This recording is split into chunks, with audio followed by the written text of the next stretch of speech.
안녕하세요. 다년간의 노하우로 자동차 정보와 자동차 보상 지식을 공유해 드리는 자동차 보상 쌤입니다. 오늘의 주제는 안녕하세요. 자동차 보상쌤 TV 리스차 사고 나면 머리 아파 영상을 보고 상담을 드립니다. 상대방 차의 100% 과실 신호위반 사고입니다. 제 차량과 상대 차량 모두 같은 보험사입니다. 제 차량의 앞부분이 많이 파손되어 센터에서 구두로 대략 3,300만원 정도 수리비가 나온다고 합니다.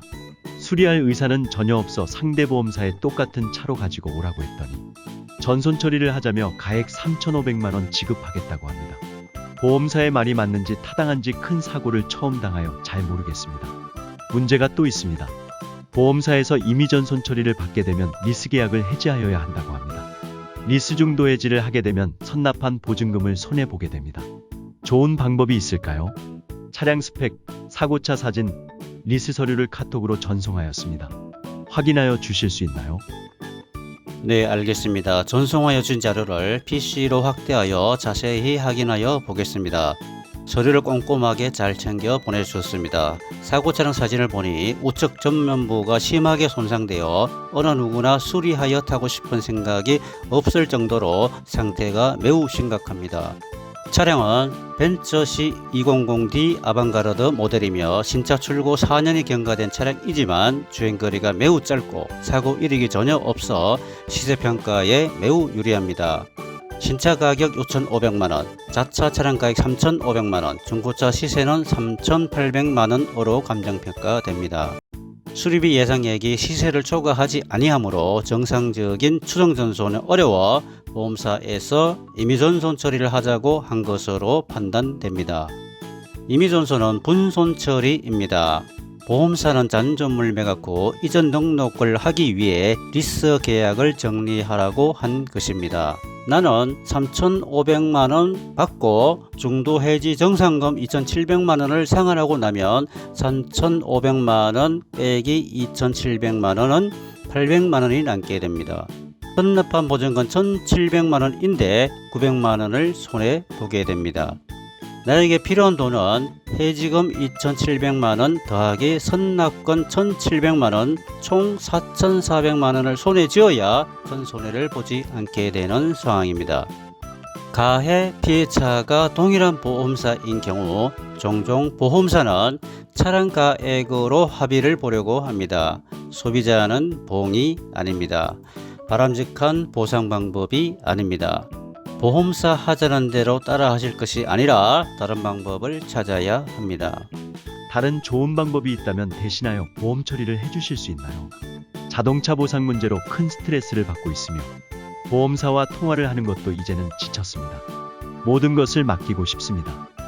네, 알겠습니다. 더 이상 스트레스 받지 마시고 생업에 종사하시기 바랍니다. 신속히 진행하여 최종적인 결정만 하실 수 있도록 하겠습니다. 손해사용자 처리 의견입니다. 차량 가액, 중고차 시세, 차이는 무엇일까? 자세하게 알아보겠습니다.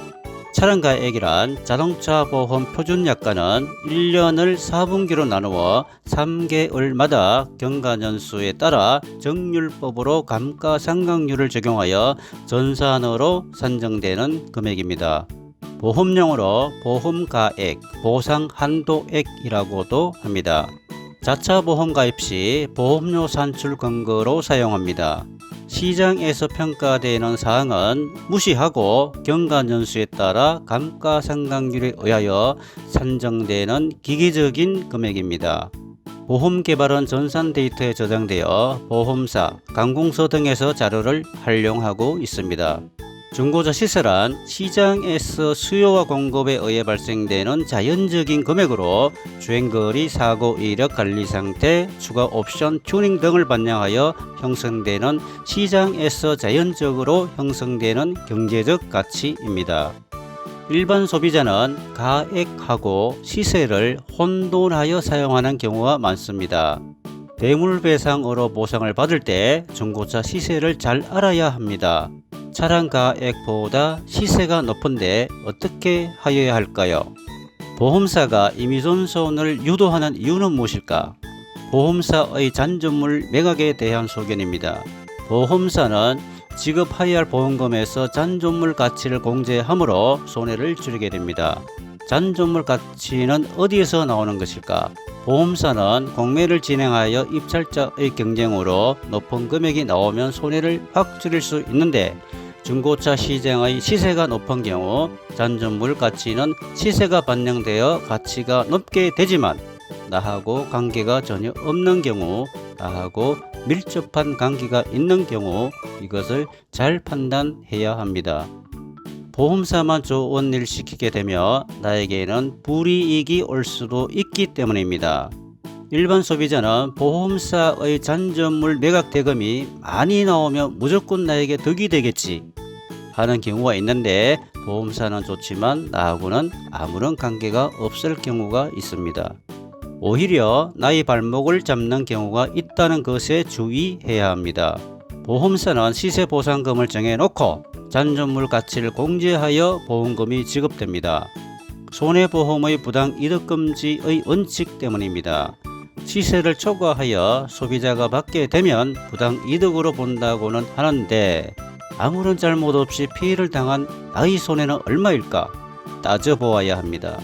착한 소비자는 사고를 당한 후 잘못 대응하면 큰 손해를 보게 됩니다.